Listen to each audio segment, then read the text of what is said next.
Welcome everybody to NFT Gaming Bites, the third episode of this podcast series where we interview different people from projects and typically ask questions live, but for this one, Samurai Legends, I unfortunately didn't have the time to set it up to do a live show for this one, but thankfully we still got to talk and sit down with Andy, who is a member of the project of Samurai Legends, to ask them about their upcoming NFT game. Unfortunately, for the first time ever, I had some errors in this file as I recorded it, and as I was trying to recover it, I got most of everything except for, unfortunately, about the last 10 minutes of the conversation, but there are still so many good things in this piece of content that I wanted to share it with you guys as well, and I'll fill you in at the end of the video for the last 10 minutes of our conversation. Samurai Legends is based in Feudal, Japan, and as I talked to Andy, I really did get the idea that it is trying to drop you in to ancient Japan and make it feel as real as possible. So there's going to be some very intricate details and some good history on Japan as well. So stay tuned, buckle in tight, and enjoy the ride.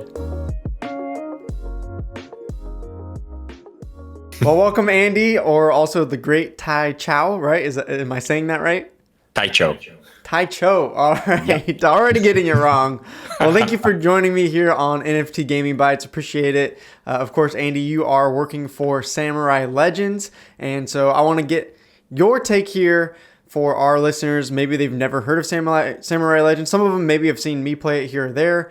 But how would you describe this NFT gaming project? And I know you guys also have a version 2 coming out. So what is it now and what is upcoming here in the next few months? Oh, that's an excellent question to start with. So let's start at the beginning. First things first, the game that we have right now is like an alpha game. It's called Samurai Rising. It would be a very simplified game. It's a very simplified card game with very simple mechanics. Basically, it's what I like to call rock, paper, scissors, Spock. Basically means you have like cards that have elements, like 4 different elements: for fire, water, wind, and earth. And then each card also has like a strength indicator, like power indicator, from 1 to 10. And basically, what you do is you play the cards against your opponent. It's a PvP game, first of all. Yeah, forgot that. And you play the cards against your opponent, and each player has 5 cards, and the cards that have higher power, or if potentially have an element that is what's counter. Counter, thank you. Yeah. The counter element gets like a power boost, and then eventually who has the higher power wins, and then the player that has no more cards loses, and the player that has cards wins. Very simple, very simple game. And yeah, that's basically for the first part. But let me go a bit further back. Yeah. The way the project started, that was even before my time. It was a very interesting hobby of the initial devs that started this. It was basically a buyback token, which turned into NFT. Buyback token turning into NFT, turning into a play to earn game, and it's a very interesting development.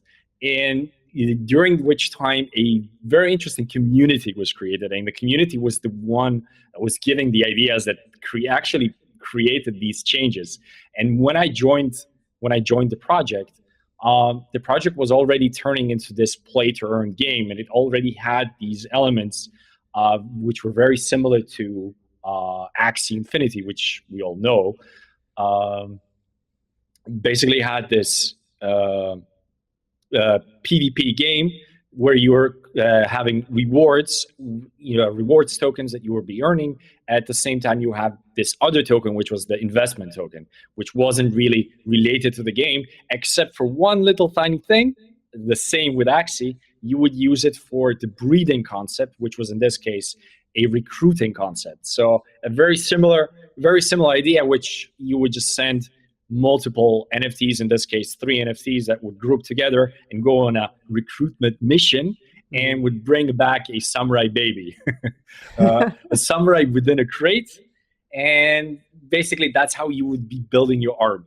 And the more samurais you would have, the more games you would be able to play, and the more earnings you could be making. That's basically for how the project started. But as things developed and as the team saw that this can keep going and becoming much bigger, and they realized that they could actually make this a full-fledged play to earn game, which kind of needed a fundamental ecosystem and tokenomics to base it on. Since it started as a buyback token, it didn't really have that. So there were no tokens allocated for the play to earn mechanism.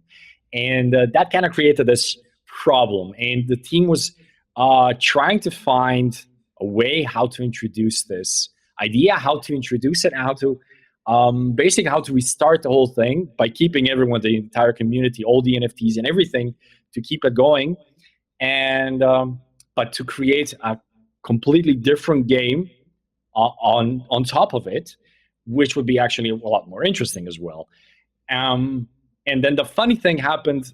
They kind of from communicating with a friend that knew another guy, and then they kind of ended up talking to this CGU guild, which just bluntly just gave them an offer, like, how about if we invest like $3 million into your project? Wow. Would you be able to create a game that would sustain 25,000 players within the next year? And the offer was amazing, of course. Mm-hmm. And the idea is great, but the current ecosystem back then just couldn't sustain it.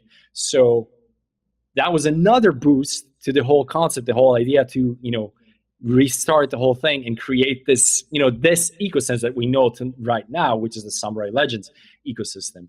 And that's basically how it got created and how we moved forward. That's in terms of tokenomics. And yeah, I mean, I can elaborate a bit on the tokenomic aspect, which is 45% of all the tokens are allocated to earnings specifically. And I believe 12% is allocated to staking. And then there is also, 7%, sorry, 7% is allocated to staking, with 12% allocated to the treasury. So a lot of the tokens are allocated to all the play to earn mechanisms that are kind of known today and that are in place. That's the tokenomic aspect. And now the initial question that you actually asked me is the game that we are creating. Yeah. Yeah. No, I mean, that's what I'd love to hear about is, I think some people have seen the simple card game and they're like, oh, that's okay, that's cool, whatever. But, I think there's other games out currently that are a little bit more exciting. But I think for me, when I've seen the version 2 trailer, things and the way it's described, I'm like, okay, that's actually what I'm excited about. And that's kind of why I'm playing this alpha state now. So yeah, maybe give us a little tease here. Like, what do you see this version 2 of the game being? And for our video people, I'll maybe overlay the game trailer for them. But for those who are listening on audio, how would you describe what's the second version, the Samurai Legends coming out? Yeah. So as I was trying to say, basically, Samurai Legends is going to be first of all, it's going to be a free-to-play game. And it's going to be a grand strategy role-playing universe that is set in feudal Japan. So it's going to have like this feudal Japan lore historically.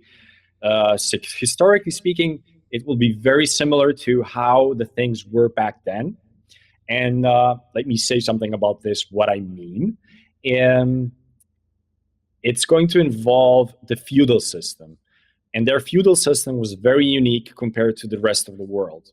They had this interesting dynamics of military feudal hierarchy, which introduced one person at the top, which obviously makes total sense. And then you had these nobles, which were called daimyo. And then you had the samurai, which were, following the daimyo. And then you would also have, the peasants and the rest, which would be working, the fields and do different kinds of jobs, technical jobs, labor jobs, and so on.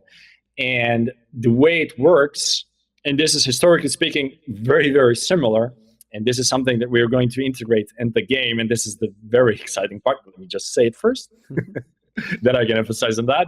The way it worked was basically the shogun would place the daimyos to rule different portions of land, and daimyo literally means the land ruler, or something in those lines.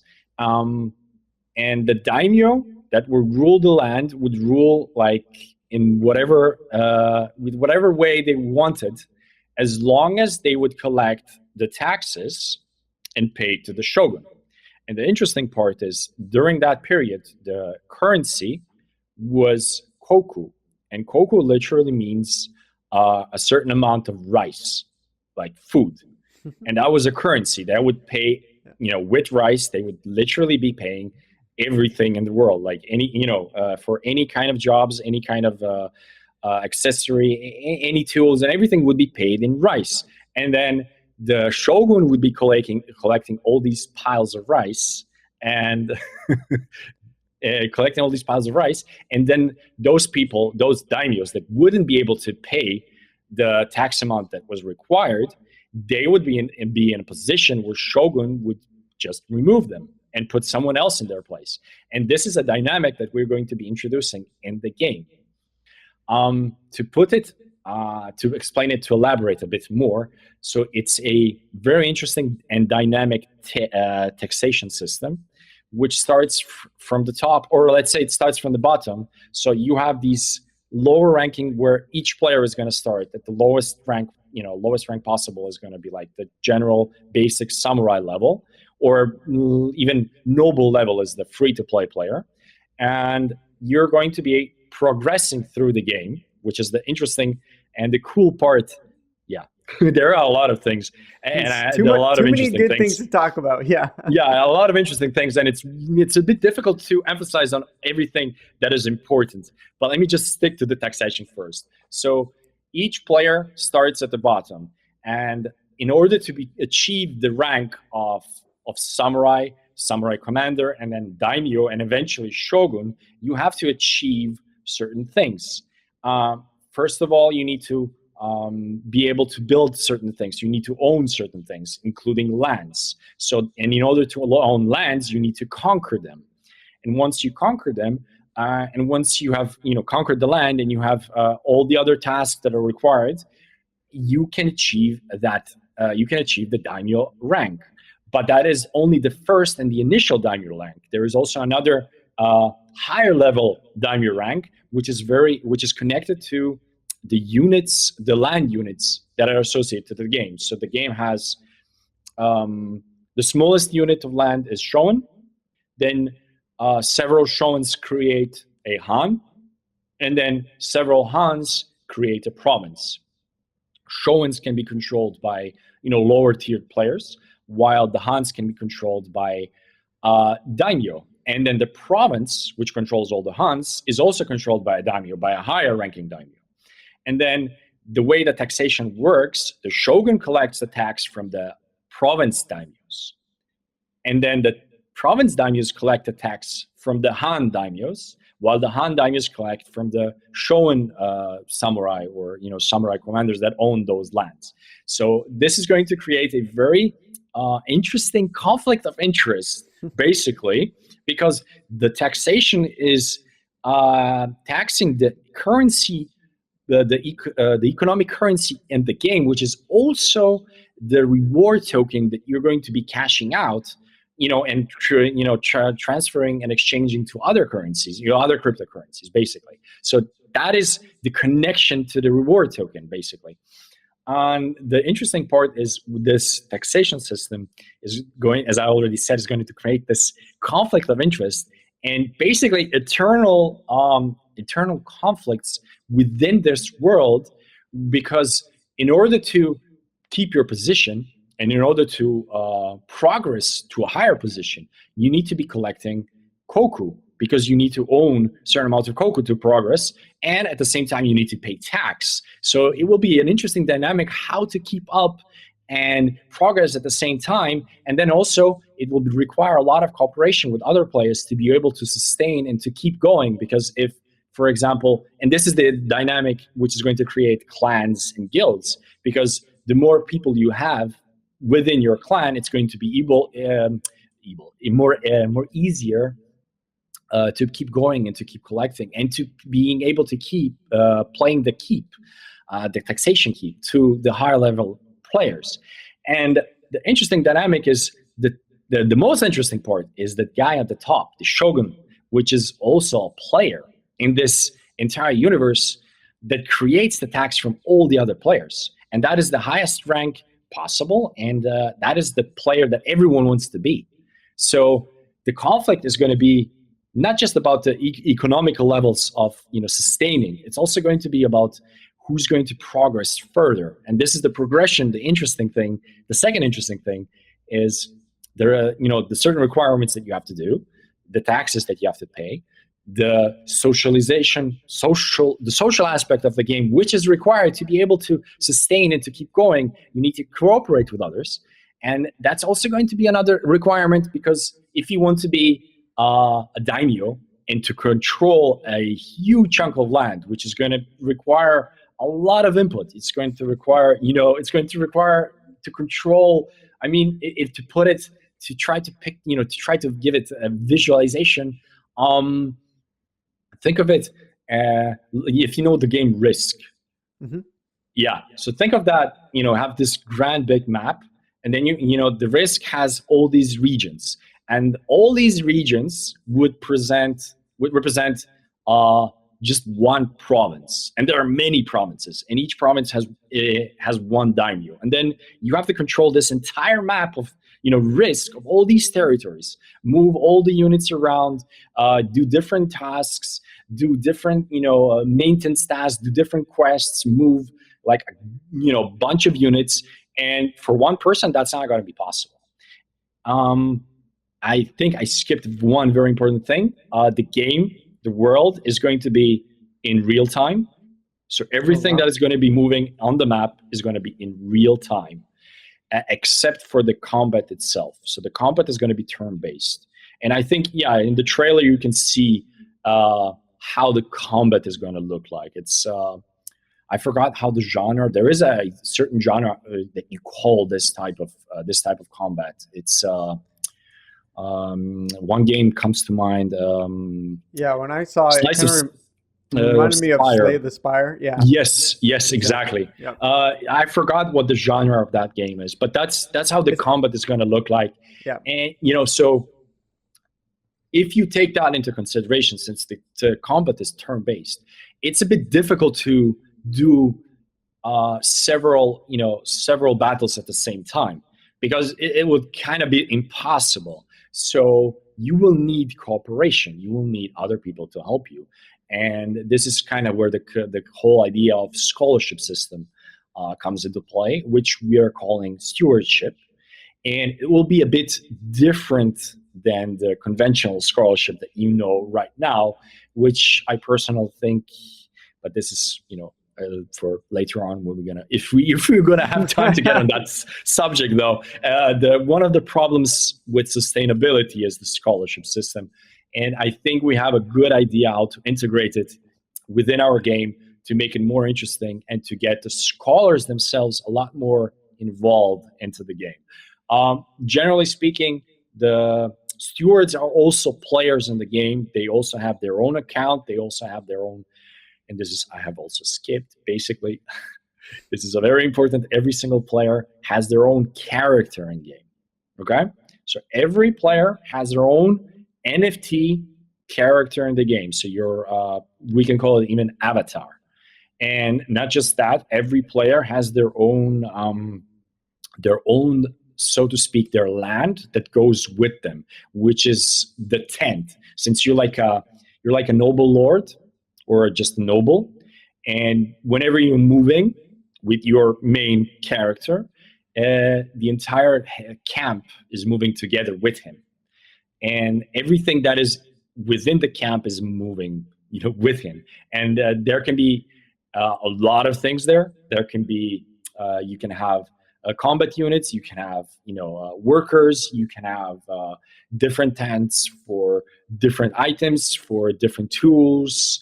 You can have actually yeah, I mean, there's so much I want to say, and I'm skipping a lot of parts. So let's let's focus on the basics first. Anyway, the player character has his tent, has really a lot of aspects that he can do in the tent, a lot of different mechanics that are going to be introduced that you can do with your character. But the game itself, when you move all those units, which we're going to be calling war bands, and also you have the logistical units which can move outside the warband units, because basically the warbands are the military units that are going to be moving around, and then you have the logistic units that can move without military without military units. Basically, the idea of logistic units is moving resources from one place to another. I think that was my dog. Sorry. No worries. Excuse me. Yeah. So a lot of things going on, and as I already said, the grand strategy game, and also with role-playing elements. What does grand strategy? Do you know what grand strategy actually means? What kind of a game that is? Yes. Yeah. I mean, give us some examples for maybe those that aren't familiar with the grand strategy. Like, what are some of the top titles that come to mind? I'm actually not very familiar with that concept. It was kind of new for me, but I love the idea. It's not Civilization is not really, because that's kind of different, but it does have elements. Yeah, it does have elements, I guess. So something on those lines, but that is limited to a certain amount of players, and it's also limited by, it's a turn-based game. While this is actually a universe that is in real time. Everything is moving in real time, 24/7.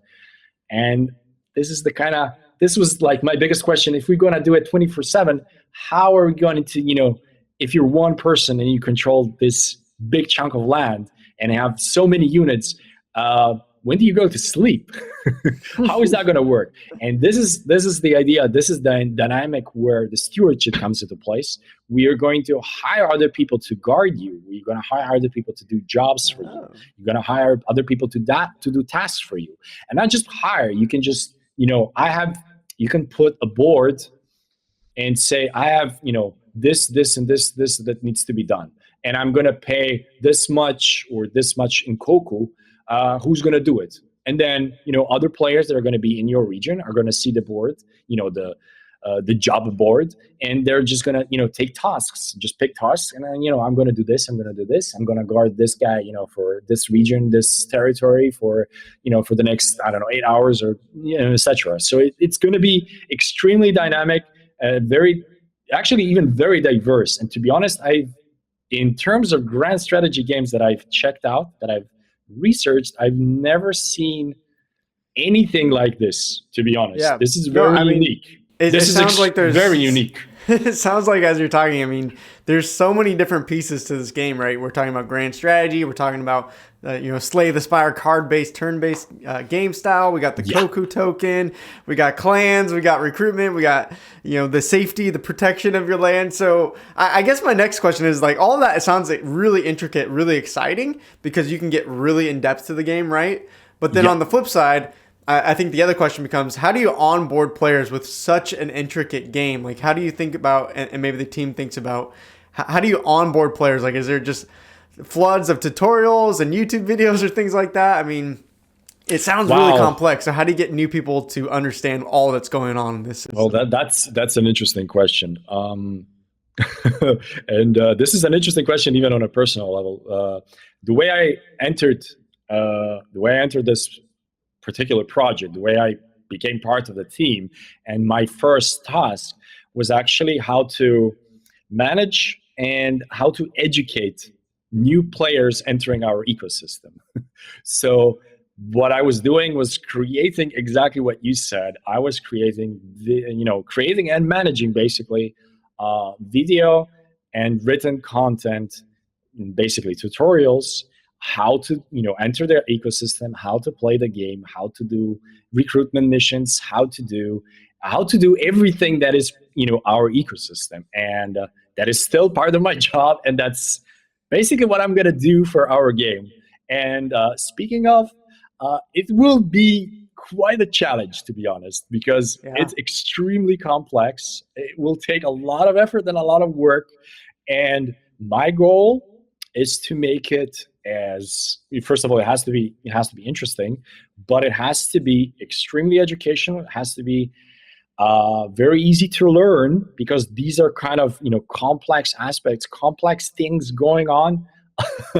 many many different approaches to this game. And part of the question is, part of your question is, how are we going to get players to enter our game? How are they going to play the game? And the interesting thing is, the approach that we are taking this is making it, it will have its niche, but the way you can play the game is, I wouldn't call it unlimited different ways that you can play it, but it's going to be a very wide variety of ways you can play it.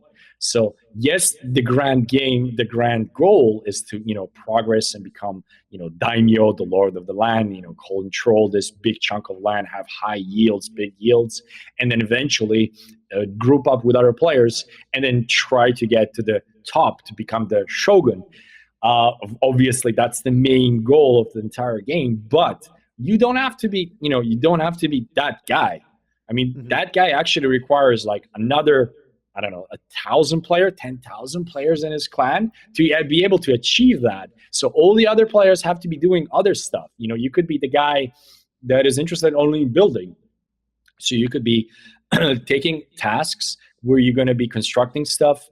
We're going to be doing, constructing tasks, or in doing like PvE missions not involved in PvP. Or you could be just the guy that wants to be like this henchman. I just want to do PvP stuff. I want to be like involved in as many combat missions as possible. I want to do like these difficult PvE missions. I want to be doing PvP. So just put me in this region when there's like lots of conflicts. There's like 3 different clans are fighting for this province. Just send me there. I'm going to fight for all 3 sides if it's possible, or just pick one side, and I'm going to do my best to, to give them a chance to, to succeed, to conquer this province. Or you could be this guy that's just interested, in, the basics. Like the basic of crypto is like, I want to be the guy that flips. I want to be investing in resources, like in this region, and just moving them to another region where that same resource is very scarce because of basically like natural reasons. Like that region is doesn't have any mountains, so doesn't have any ores, and they require them for weapons, they require them for certain buildings, they're for certain tools, and they don't have them. So you could be that guy that just brings that and just sells it and makes profit. You could be, whoa, yeah, that was one of my neighbors, I guess. Uh-oh. Yeah, there are many ways you could be, many ways you can be involved within the game, and of course, this is just, of course, that's the most interesting thing, and especially for me, since as well, I'm also a huge gamer, and I've been a gamer since the 90s. Mhm. So been part of the gaming universe, game world for like basically forever. So games are obviously the most important thing in this space, but at the same time, earning is also the important thing in this space, because that's the whole idea of Right. playing and Well, earning at the same time. yeah. So the And I'm curious tokens, for your mind, like you're talking about different ways to play this game, which is exciting, yep. right? You got anything from the Shogun to the little henchman. And how do you and the team balance something like that, right? Because we've seen lots of games where it's like so heavily weighted at the top that it feels like if you join the game, you're just paying that person, and it starts to feel like, oh well, I'm getting, I don't know what the tax rate is, I'm getting 90% of my funds going to the Shogun, or versus the other flip side of the problem is you come in as free to earn and you're earning way too much rewards, and the economy can't sustain that, right? So how do you guys think about balancing that, where it's not too heavily weighted at the top for the Shogun, but also not so many rewards. Or I don't know, do the free to play players even get rewards? Well, the free-to-play players basically are very, very limited in terms of rewards. They will be able to move around. They will be able to do like simple tasks. They will be able to do, they will be, participating in the universe, moving around. They could maybe apply for, doing some tasks. They could potentially get hired by someone to do, to use their units and to do like missions for them, in that kind of sense, for like, for like a very small cut, I guess, in that sense. So the free to play players will be in that sense kind of limited. They won't be having high earnings, because if we would give free to play players, as you said, high earnings, that would be that would be problematic very, very fast, especially to the way that we want to, the size of the game that we want to make, and the possibilities of the amount of players that can join the game, which is going to be all like in one world, one universe, everyone playing, and one server, everyone is in one place, everyone is there. So having free to play players earning more would be a problem. Would be too much. Would be a problem, definitely. So yeah, it will be very limited. But in terms of Shogun, so Shogun will obviously not be able to, not for in terms of taxation, they cannot, there will be a certain threshold that they cannot pass, obviously, because if they go like to 100%, that would be a problem. But the interesting part is, and I'm glad that you mentioned this, is Shogun is something that can be just lost. Someone else can challenge the Shogun, and if the Shogun is defeated, then the person who defeated the Shogun becomes the Shogun. So if the Shogun makes the taxes too high, and that is the whole purpose, if the Shogun is too greedy and makes the taxes too high, then his people, then the people are going to rebel. They're going to fight against him. They're going to take up arms, and they're going to challenge him and overthrow him. And he's not going to be in power too long. So the Shogun has kind of, these, I wouldn't say too many choices, but he has these choices of how high the taxes he's going to make. And if taxes are too high, the people are going to rebel sooner or later. And if the taxes are too high, they're going to rebel very fast. I guarantee that, because, it's literally taking money out of their pockets. So even if, even theoretically, even if there are like different clans that are not in good, they're not in good relationship, if the Shogun is too greedy and screws them over and makes them pay a lot of taxes, they're going to join up. They're definitely going to join up and overthrow his ass. So time for the rebellion. I love it. Yeah. That's awesome.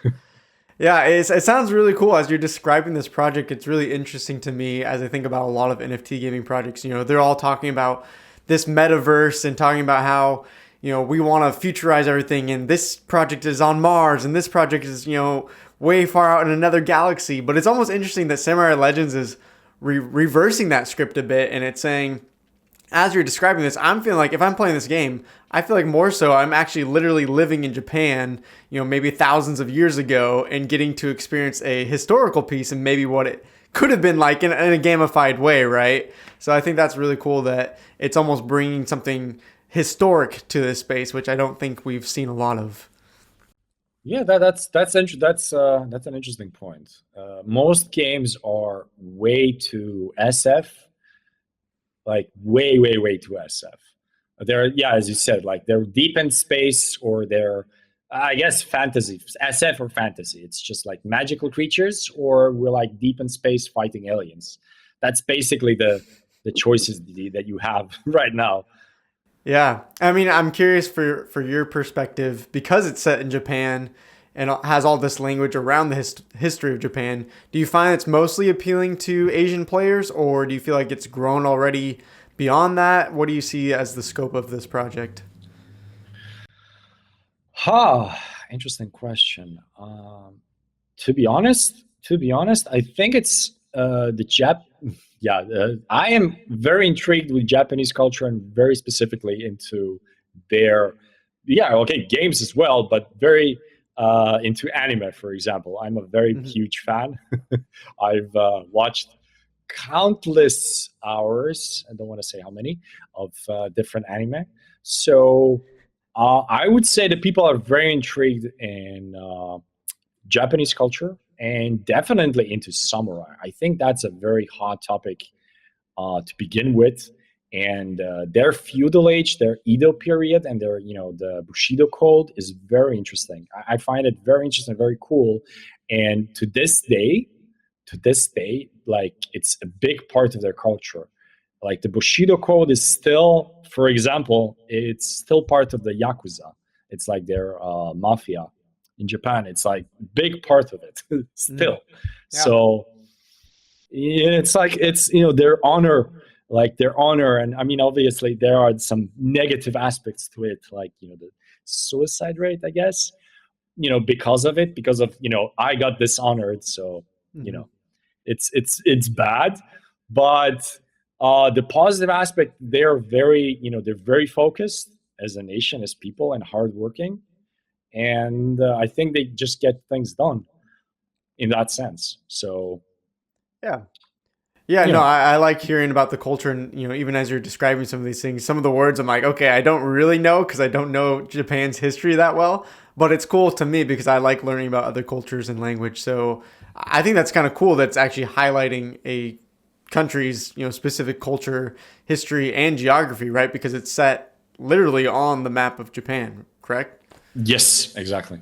Yeah, that's cool. Well, I want to move on and focus on, with the rest of our time here a little bit. I think one of the things that is not just, important to people is the gameplay is also the earnings, kind of as you mentioned earlier. Yes. So one of the hard things that we've obviously seen for a lot of these play to earn games is the token isn't stable. It pumps and then it dumps, and then all of a sudden you went from earning $50 a day in this game to $2 a day in this game, right? And one of the things I thought was really interesting looking into this project is you guys have an algorithm for your in-game token, the Koku that you're speaking of earlier. So Hmm. walk me through a little bit. How does that algorithm actually work? Is it sustainable long term? Like if everyone's trying to, convert their Koku to SMG or another token, is the algorithm enough to keep that sustainable long term? How does that work? Uh, okay, to go into the specifics how it exactly works, it's like a I wouldn't okay, I might say this not 100% correctly, but it's basically like it has a buyback system. It goes like back and forth. It buys, SMGs or buys, Koku back and forth in order to sustain the price. Um, yeah, that's basically how it works. Is it sustainable on its own? Short answer would be no. As anything in this space, or generally like anything on its own, is not sustainable. It never is. You need um, other inputs of revenue. You need other ways to sustain this. Um, yeah, so that would be to answer that question. To be more specific on the sustainability issue, this is just one part of how we want to solve this. The way that we are approaching this is, first of all, we've learned from our mistakes that we've done since the beginning. We have as the initial game, as it still currently is based on the Axie model, very similar to that model. And unfortunately, as if we have seen already, and as you've already said, that model doesn't really work. And I just want to add, like the $2, as you said, from 50 to $2 is, that's if you're lucky. Lots Yeah. of projects just go to zero, unfortunately. Mhm. Um, and there are a lot of problems. There are a lot of problems when it comes to sustainability, and a lot of problems in this entire play to earn space. And to be blunt, it's fundamentally it's the problem even in the term play to earn, Mhm. which literally emphasizes just that you're playing just to earn. right? You're not playing because it's a game, because you want to, have fun, because you're interested into the game. You're playing quite literally to get, the earnings, to get your ROI as fast as possible. And that's how people get drawn into this space. That's how people get drawn into these games, have extremely high expectations of ROI. At some point, of course, it is, because the project pumps. Mm-hmm. The initial investors pump the project. The idea is great. People are earning a lot. And then people just keep on coming. There's like more and more players, more and more, higher, the earnings go higher and higher as the token goes higher and higher. But then at one point, just, the whole player base gets saturated, and you stop getting this exponential growth of players. And then what happens basically, and it's seen in every single play to earn project, is at one point it just stops and just starts going down, and then just keeps going down. And then depending on the approach of the tokenomics, if, for example, you have too few tokens, and then you mint all the tokens, then there are no more rewards, for example. That I've seen some projects that had that issue and then just collapse completely, and just they're not gone. They're gone. They're not there anymore. Or you have this problem when the what Axie has, where the tokens just inflate indefinitely, and the NFTs inflate indefinitely, and then at some point, at some level, who's going to sustain all this inflated rewards? Because there is no ceiling. That's not sustainable. Theoretically, it's not sustainable. I mean, at one point, which is, theoretically, if you would get every single person in the world to play, then you're going to run out of players. And obviously, not every single person is going to play the game. So once you hit that ceiling, the system collapses, because the whole core, the fundamental aspect, is that people play just to earn. People don't play to play the game.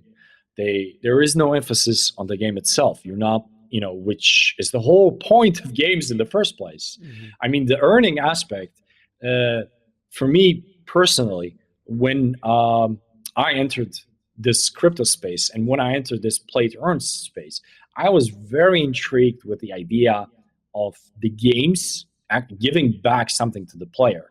As I've always said, I've been a gamer my entire life. I've played, countless games, some of which I've played like enormous amounts of time.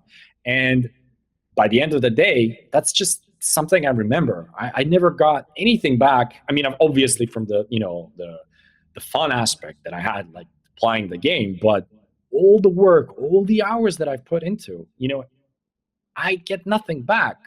You kind of expect, when you put so much work into it, you're going to get something back, while the game world never gives that thing back. And that was super intriguing to me. So the idea that you play a game and you earn rewards, you earn this, you're leveling your character, and that character itself has value. The items that character has value, the structures that you've built, the city you've built, whatever game you're playing, those things have value. And that was extremely intriguing to me, and that's what got me into this space. And I couldn't believe, like where we are today. Like, I can't believe that this is happening. This is like truly amazing, something truly amazing that, from the technological perspective, but from a social perspective, the gamers have, it sounds silly, but gamers have a meaning. It's your mom can't tell you anymore, you're wasting your time, right? I mean, you're getting something back, and that's a really cool concept. And but the problem that everyone has made, what I believe, in my opinion, is that they have moved away way too much from the initial idea of games. So they moved completely into the earning aspect, and then you literally, most of the space is based on games that are just, you click a few buttons and then you have some earnings, and then they call that a game. And I am really surprised And I was surprised that people are actually calling those games. I mean, okay, for example, Axie Infinity, it has its problems, but they created, as silly as it sounds, and I mean, some people agree, some people don't agree, but it's a game. Mhm. And our, even our game that we have, it's still a game. There is like this competitive element. There is something going on. You could best your opponent. It's not just like I click a few buttons and then I got some earnings, or like I click some buttons and then 50% I'm going to get some yields, 50% I'm going to get zero yields, and that's the game. And that's super weird to me. Like, why is that? Why does this like, what can this do? What can this achieve? How can that be? How can they even call those games? And then, of course, taking that in mind and keeping only the earnings, as the focus, as the main fundamental idea, it cannot be sustainable, because everyone is going to be just joining to get these earnings, to grinding those earnings, and literally sucking out all the tokens, all the value, and it just collapses. So I think it's very important, and we've talked about, like, I mean, me and the team, us, have talked about this tremendously.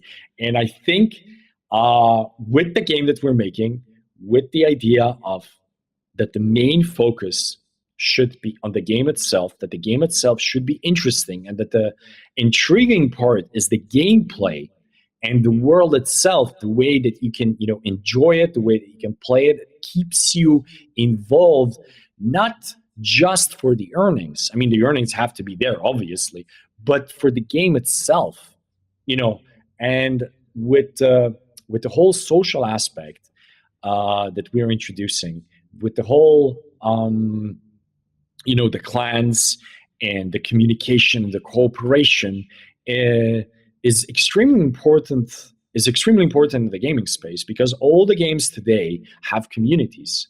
And I think that's like one of the most important things, is to have a very good community that is involved with the game. Okay, in these terms, with the ecosystem, and that is part of it. And that's why we have introduced a governance system, where the community is also going to be involved and is going to be part of it all, and is going to be part of certain decisions that are going to be involving the rewards, the ecosystem sustainability issues, and things like that. Because I think that's extremely important, to build together with the community. I think that's the best way and the best approach. And not just speaking from in this space, but generally speaking from the gaming in the gaming space, because what I've read, what I've seen, the interviews from like the big honchos from the AAA games and those very big gaming companies, what they say is, what we've learned is that it's much better to build together with the community than to keep them separated, right? It creates a much more dynamic, much more, the whole idea of creating a game with gamers for gamers.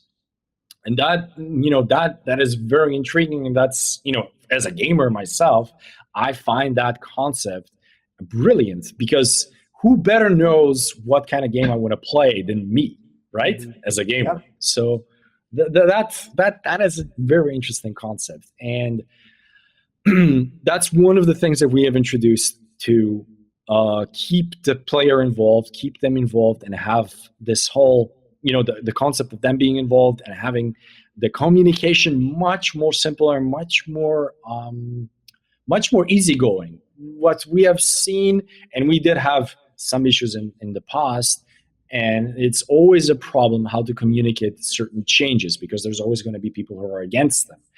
And no matter how, and this is something we've learned, that no matter how you communicate these things, there's always going to be problems. So the best thing to do is just to involve them, involve the community and have them communicate the whole problem firsthand, beforehand, and, tell them, okay, guys, so this is the issue. We kind of need to solve this. Let's talk about this. How are we going to solve this? How we can sustain, how can we, keep this sustainable? How can we, keep this involved? How can we keep this more, How can we get these things to be more valuable? What you guys think? In that kind of that kind of idea. So yeah, that's speaking of the government's aspect. But the other things that we're looking into, and this is kind of the things that I've talked at the beginning, how the whole game has to keep you playing. And one of the core values of all games is, obviously, it has to be fun, but just the fun aspect is going to keep you around for that long, for a certain amount. So that's where the video and audio cut out. So unfortunately, I again couldn't recover the last 10 minutes of the episode, but essentially the continued conversation of, hey, we need to turn play to earn games to play and earn games to make them actually fun, engaging, and they want to do that by making not only a good game, but a community that also helps direct the project and is very involved, as well as making it very competitive, so there's always reason to continue to reinvest into the game instead of extracting value for other projects or real life things. Andy believes the team has ideas to keep the success and longevity of the game going, but also realizes that this space is very new and that there's going to be new problems to solve every day, and wants to continue to learn from other projects as well as they continue to develop Samurai Legends. He also let you guys know that they have an active Telegram and Discord that you can join, and you can also check out their website at samurailegends.io. So let me know your guys' thoughts about this project, and I'll see you guys next time on NFT Gaming Bites. Thanks for watching and listening. Take care, everyone.